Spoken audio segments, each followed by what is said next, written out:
Ya, baik Bapak Ibu Saudara-saudara sekalian, mari kita membaca satu bagian dari firman Tuhan dari Ibrani pasal 6 ayat 19 sampai 20. Ibrani pasal yang ke-6 ayat 19 sampai yang ke-20. Kita baca dua ayat ini bersama-sama. Ibrani pasal 6 ayat 19 sampai yang ke-20. Tema kita hari ini adalah pengharapan, ya, pengharapan akan Tuhan. Ibrani 6 ayat 19 sampai 20, demikian firman Tuhan. Saya membaca dan Bapak Ibu menyimaknya. Pengharapan itu adalah sahu yang kuat dan aman bagi jiwa kita, yang telah dilabuhkan sampai ke belakang tabir, di mana Yesus telah masuk sebagai perintis bagi kita, ketika ia menurut peraturan Melkisedek menjadi imam besar sampai selama-lamanya. Nah, saudara-saudara, beberapa waktu yang lalu di dalam pidatonya Presiden Jokowi, presiden kita gitu ya, dia pernah mengatakan atau mengutip pendapat para pemimpin-pemimpin dunia. Nah, dia berkata dan dia menyebutkan bagaimana pendapat mereka bahwa pemimpin-pemimpin dunia itu berkata, di tahun 2022 ini adalah tahun yang sangat sulit. Ya, 2022 yang lalu maksudnya, itu tahun yang sangat sulit. Khususnya dalam kondisi ekonomi bangsa-bangsa yang di Eropa, di Amerika, semua mengatakan kondisi kita sangat sulit. Lalu tahun depan, kata Jokowi, ya ini dia kutip ya pendapat para pemimpin. Tahun depan, yaitu tahun 2023, itu bukan hanya sekedar sulit, tetapi gelap. Nah, saudara-saudara ya, pasti sudah mendengar sepotong kalimat itu gitu ya. Jadi khususnya di bidang pangan, para pemimpin dunia melihat bahwa bangsa-bangsa akan kesulitan dalam dunia pangan gitu ya, dan juga ekonomi secara khusus. Akibatnya banyak negara-negara mulai khawatir, bahkan sudah ada yang mulai resesi, mengalami resesi gitu ya. Nah, dalam pidato itu atau dalam penyampaian Bapak Presiden itu, dia mengatakan bahwa bagaimana dengan Indonesia. Dia katakan oke, itu orang Eropa mengatakan begitu, tetapi orang Indonesia kita beda, kira-kira begitu ya. Nah, dari pendapat para pemimpin dunia yang dikutip oleh Jokowi itu, Bapak Ibu, banyak orang yang lantas akhirnya jadi khawatir, ya. Mereka jadi was-was gitu ya. Bahkan kondisi masyarakat Indonesia waktu mendengar itu mengkhawatirkan gitu ya. Nah, walaupun Jokowi memang sempat menenangkan dengan berkata, ya itu kan kondisi di luar negeri, kalau kita beda gitu ya. Indonesia tidak akan terjadilah, kira-kira begitu. Nah, karena itu nggak perlu takut gitu. Tetapi namanya psikologi manusia, psikologi masyarakat gitu ya, pasti berpikir bahwa mungkin bisa terjadi gitu ya. Siapa tahu memang betul-betul terjadi gitu. Sehingga banyak orang memprediksi 2023 menjadi tahun yang sangat mengerikan dan menakutkan dan mengkhawatirkan gitu ya. Nah, sehingga apa yang kita lihat, ada sebagian masyarakat Indonesia yang mulai menahan diri, nggak mau transaksi ya. Ada yang sudah mulai mau jual-jual asetnya untuk tambahan modal mungkin untuk kehidupan gitu ya, dan sebagainya gitu ya. Sehingga tahun ini adalah tahun yang banyak dipertanyakan orang ya. Banyak dipertanyakan oleh orang yang pertanyaannya kira-kira berkata begini, apa kira-kira yang terjadi 2023? Masih ada nggak harapan buat kita? Masih ada nggak peluang-peluang bisnis yang baik di 2023? Mungkinkah kita bisa lebih sejahtera di 2023? Saudara, banyak sekali pertanyaan-pertanyaan yang seperti itu yang dilontarkan dan tidak ada satupun yang bisa menjawabnya. Dan memang walaupun masih spekulasi gitu ya, tetapi orang sudah mulai merasa ada rasa ketakutan dan kekhawatiran di sana gitu ya. Nah, karena itu saudara, hari ini kita melihat sesuatu di dalam ayat Alkitab ya, supaya kita bisa memahami. Oke lah, kalau situasinya mau apapun yang terjadi, kita boleh melihat situasi ini, lalu kita mulai membandingkannya gitu ya. Tapi apa kata Tuhan gitu ya? Apa yang tuh Alkitab sampaikan pada kita? Bukankah Alkitab itu terbukti melewati situasi demi situasi yang pernah terjadi, yang terburuk sekalipun di dunia ini, Alkitab tetap bicara kebenaran, saudara-saudara. Walaupun mungkin pada umumnya orang berkata bahwa orang-orang yang orang-orang tertentu gitu ya, mungkin bisa mengalami sesuatu kekuatan ya, suatu kemampuan untuk menghadapi masa depan yang baik gitu ya. Tetapi juga tidak menjamin orang-orang kecil gitu ya, bahwa Tuhan tetap pelihara kita dan sebagainya gitu ya. Nah, karena itu sehubungan dengan pengharapan kita akan melihat seperti apa sih pengharapan itu menurut firman Tuhan. Apakah pengharapan dalam Alkitab itu sama seperti pengharapan yang ditawarkan oleh dunia ini? Kita akan merenungkan hal ini. Yang pertama kita lihat, saudara, apa itu pengharapan menurut Alkitab? Saudara, di dalam bahasa aslinya, saya nggak perlu sebut. Pengharapan menurut Alkitab itu adalah sesuatu yang kita nantikan, sesuatu yang kita tunggu-tunggu, itu adalah pengharapan. Apa sih yang kita nanti-nantikan dalam hidup kita? Apa yang sudah kita raih 2022 dan apa yang belum kita raih 2022? Yang belum kita raih ini mungkin masih kita tunggu-tunggu di 2023. Mungkin masih kita nanti-nantikan di tahun yang misterius ini. Nah, itu adalah pengharapan menurut pengertian ini. Jadi menantikan sesuatu, menunggu sesuatu yang kita harapkan, itu bicara tentang pengharapan kita. Jadi saudara-saudara, apa yang kita sedang nanti-nantikan? Mungkin ada yang bilang, oke Mose, kami dari dulu sedang menanti-nantikan untuk perubahan ekonomi kami. Tapi sampai hari ini ekonomi kami kelihatannya datar-datar saja. Tahun 2022 ya seperti ini, gak tahu 2023. Mudah-mudahan ada yang lebih baik. Itu pengharapan. Mungkin ada yang bilang, di 2022 pekerjaan saya seret rasanya. Begitu susah. Penghasilan juga pas-pasan. Saya mau di 2023, Muse, supaya ada pekerjaan yang lebih baik. Penghasilannya lebih baik. Itu pengharapan. Saudara mungkin punya pengharapan, saudara menanti-nantikan, menunggu-nunggu bagaimana anakmu dibesarkan. Dan anak itu kemudian bersekolah, kemudian bekerja, dan akhirnya sukses dalam masa depan dia. Saudara ingin lihat anakmu menjadi sukses suatu saat. Itu pengharapan. Ada banyak pengharapan yang kita harapkan di dunia ini, saudara. Karena itu pengharapan ini menarik. Supaya kita bisa melihat mana antara pengharapan yang kita harapkan dengan yang tidak kita nanti-nantikan. Nah, khusus dalam konteks iman Kristen, saudara, ada banyak hal yang kita harapkan dari Tuhan. Ya, mungkin sudah lama sekali kita berdoa, tapi Tuhan tidak pernah jawab. Kita nantikan jawaban doa itu udah bertahun-tahun. Pengharapan itu belum terwujud, belum terjawab. Ya, kita berharap Tuhan menjawab doa kita. Kita berharap Tuhan mungkin menyembuhkan penyakit kita. Kita berharap Tuhan memelihara kita supaya kita bisa lolos dari situasi demi situasi di dunia ini. Kita mengharapkan, bahkan yang paling jauh, mengharapkan Tuhan itu datang untuk segera ya datang ke dunia ini untuk kedua kalinya, sehingga kita boleh bertemu Dia di sorga. Nah, itulah harapan kita. Bahkan surga adalah harapan kita. Nah, saudara-saudara, saya nggak tahu seperti apa saudara sedang berharap hari ini gitu ya. Di tahun 2023 ini, ya seperti apa pengharapan kita di dalam Tuhan? Ya, apakah engkau sedang menanti-nantikan sesuatu yang spesial, yang khusus dari Tuhan? Saya nggak tahu. Apakah sudah sedang menanti-nantikan ya sebuah perubahan yang besar dari Tuhan dalam hidupmu? Saya nggak tahu. Apakah sudah sedang menanti-nantikan suatu jalan keluar dari persoalan yang kau hadapi? Saya nggak tahu.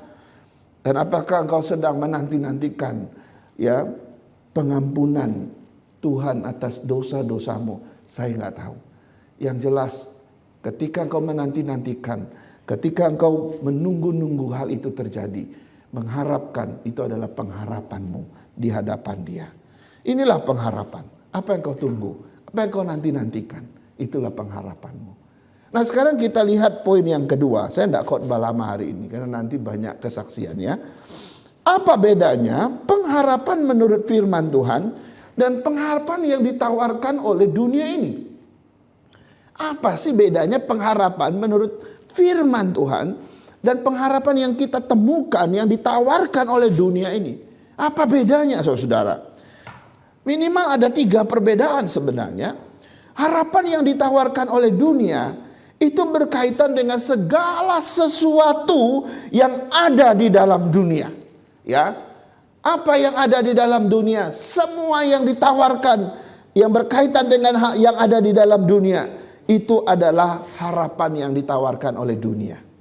Tetapi harapan yang diajarkan oleh firman Tuhan itu segala sesuatu yang berkaitan dengan diri Allah.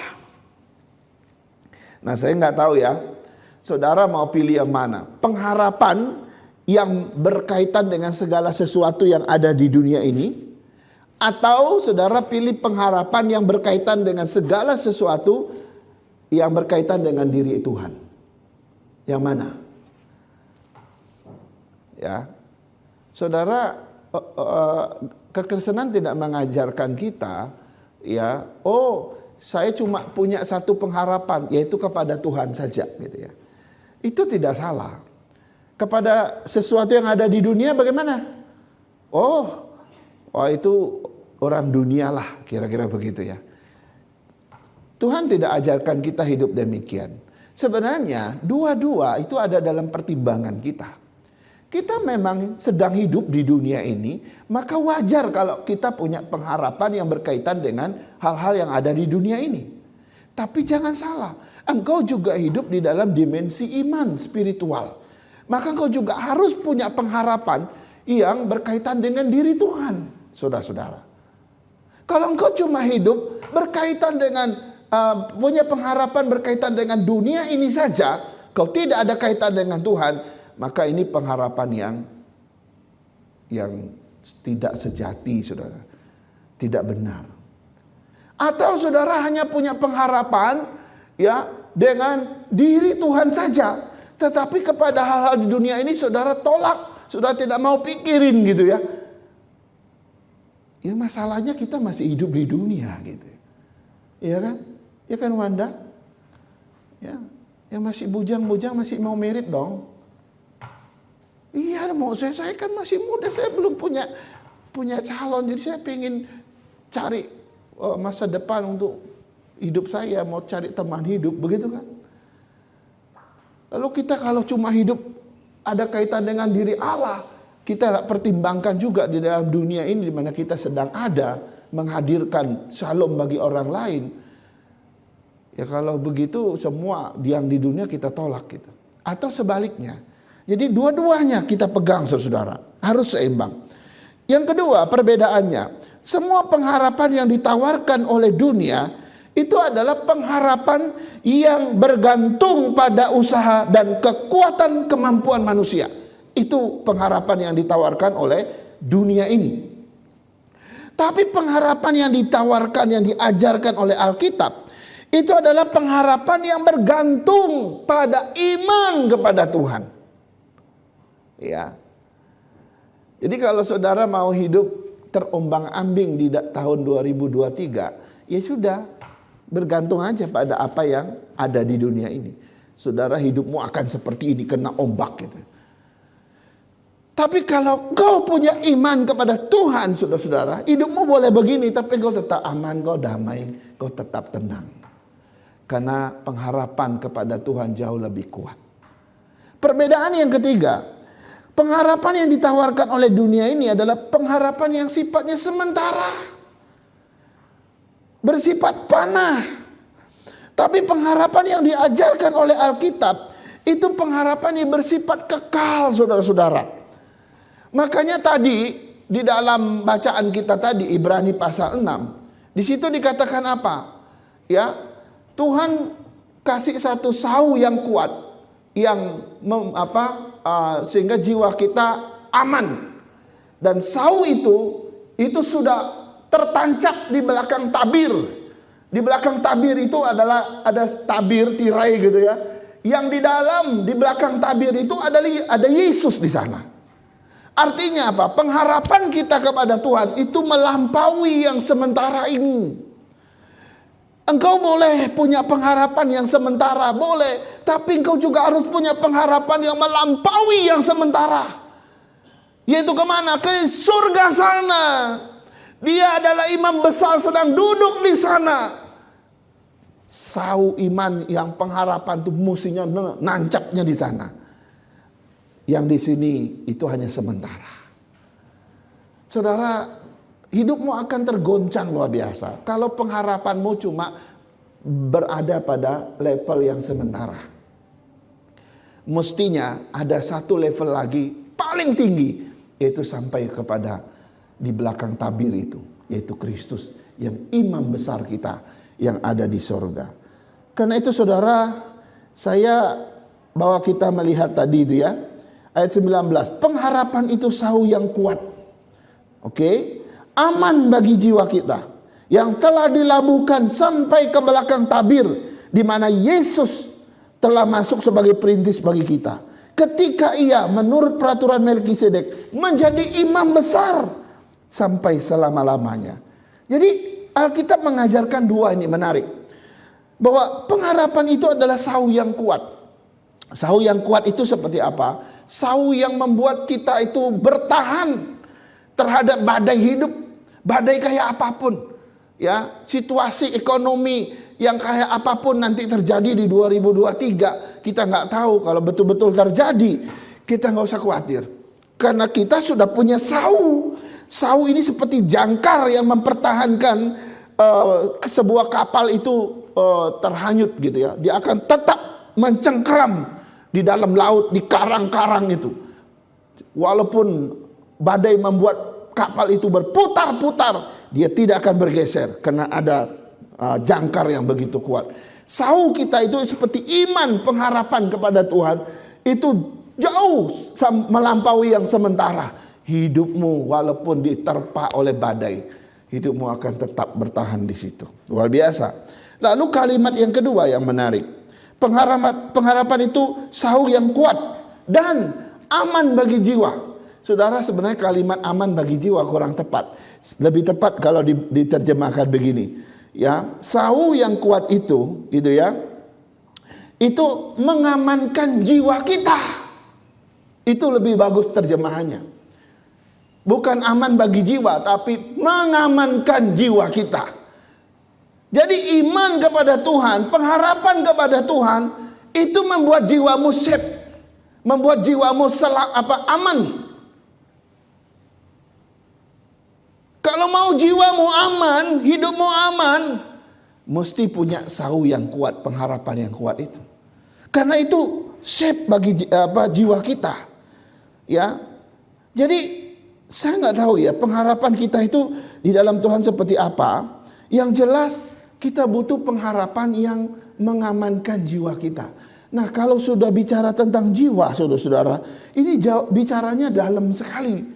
Ya, kalau Tuhan bicara tentang jiwa, aman bagi jiwamu, artinya pengharapan kepada Tuhan itu mengamankan jiwamu, membuat jiwamu safe. Safe artinya selamat atau aman bagi di hadapan apapun yang terjadi. Maka jiwa yang sudah disimpan, diselamatkan Tuhan itu, diamankan Tuhan oleh pengharapan itu, diterpa badai kayak apapun, saudara akan tetap tenang dan kuat. Menarik ya. Nah, dan ini bicara tentang tidak hanya sesuatu yang di sini, tapi juga sesuatu yang kekal, gitu ya. Makanya kita sering membaca di dalam Alkitab ada kalimat kayak begini. Kalau Tuhan sudah di pihak kita, siapakah lawan kita? Itu contoh jiwa yang sudah aman bersama dengan Tuhan. Kalau jiwamu sudah aman bagi Tuhan, siapa sih musuh kita? Yang kedua, tidak ada satupun yang bisa merebut mereka dari tanganku, kata Yesus. Juga tidak ada satupun yang bisa merebut mereka dari tangan Bapa. Aku dan Bapa itu satu. Kalau jiwa kita udah aman di tangan Tuhan, siapa yang bisa merebut kita dari tangan Bapa, dari tangan Kristus dan dari tangan Bapa? Jiwa kita itu safe sekali, saudara-saudara. Kemudian yang ketiga, siapa yang dapat memisahkan kita dari kasih Allah? Kemiskinankah, penderitaankah, siksaankah, pedangkah, mautkah? Gak ada yang bisa memisahkan kita dari kasih Bapa. Kenapa? Karena sauh pengharapan itu telah mengamankan jiwamu, yang tidak membuat engkau lagi terancam. Jadi apa yang kita takutkan di 2023? Harusnya tidak. Masalah ekonomi. Tuhan bilang di sini nggak ada yang bisa memisahkan kita dari kasih Bapa. Kalau jiwa kita udah safe di tangan Tuhan, kita nggak usah khawatir lagi deh. Mau kita diapain oleh orang lain, dijahatin orang pun, kita tenang aja. Orang jiwaku sudah safe kok di tangan Tuhan. Kan gitu. Nah, pengharapan itu, saudara-saudara, itu yang paling penting.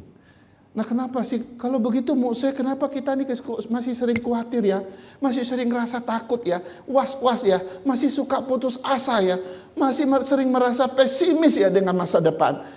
Saudara, mungkin engkau belum benar-benar punya sauh yang kuat itu, yang mengamankan jiwamu, yang membuat jiwamu aman. Sebab yang kita tahu, misalnya kita ngomong cerita sekolah minggu deh, Nabi siapa yang masuk gua singa itu?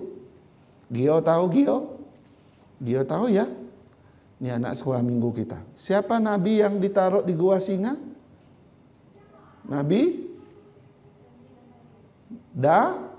Daniel. Iya, kalau Mose masuk gua singa, Mose udah ketakutan dulu, gitu mau kabur, ya. Dia masuk gua singa, Danielnya ngapain? Dia tenang aja. Dia tenang. Kenapa dia bisa tenang di dalam gua singa yang begitu ganas itu? Yang sekali cakar bisa tercabik-cabik. Tapi kenapa Daniel bisa tenang kayak begitu? Kenapa? Karena dia tahu jiwanya udah safe di tangan Tuhan. Mau saya mati gak masalah.